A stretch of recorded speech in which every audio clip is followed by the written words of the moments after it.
Nathan Zegura here at NRG Stadium, where the Browns win for the second week in a row, bringing their record to 5-7 on the season by a final score of 27-14 over the Houston Texans. But folks, if you didn't see it, this was a strange game. Obviously, all the attention on Deshaun Watson in his return, the starting quarterback now for the Cleveland Browns. But this was not a game about the Browns offense. The offense would struggle. Today was a day where the defense and the special teams picked the Browns up, and I said it was a strange one. At one point, it was 5-0 Texans. In fact, on the opening play, an interception popped in the air. The ball popped in the air. John Johnson recovered it for an interception. The Browns offense could not capitalize. After an interception in the end zone by Deshaun Watson, his lone interception of the day, lone turnover of the day, all of a sudden the Texans had a field goal. Then the Browns were pinned back deep. They got a safety, and it was 5-0. In fact, the Browns did not score an offensive point well into the second quarter. And that would continue actually to halftime, because the only points that came in the first half,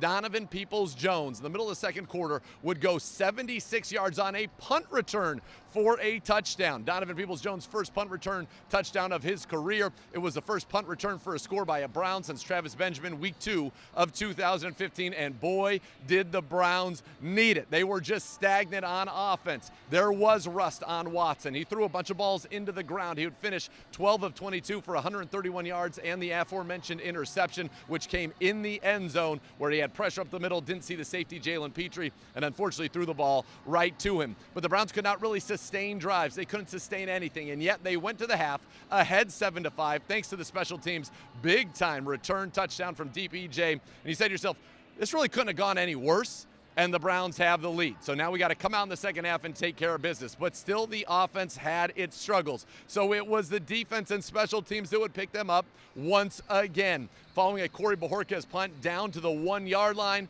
the Browns defense forced a fumble. Sione Takitaki, who unfortunately had to leave this game, got his hand in there along with Tony Fields. The ball came out. Denzel Ward picked it up at around the 3 and walked into the end zone for the touchdown for the Browns. They would get another defensive touchdown later in this game. Chase Winovich getting his hands on a pass. He and Myles Garrett had pressure in the air. Tony Fields catches it. Boom, to the house, touchdown. So the Browns would end the day with 27 points.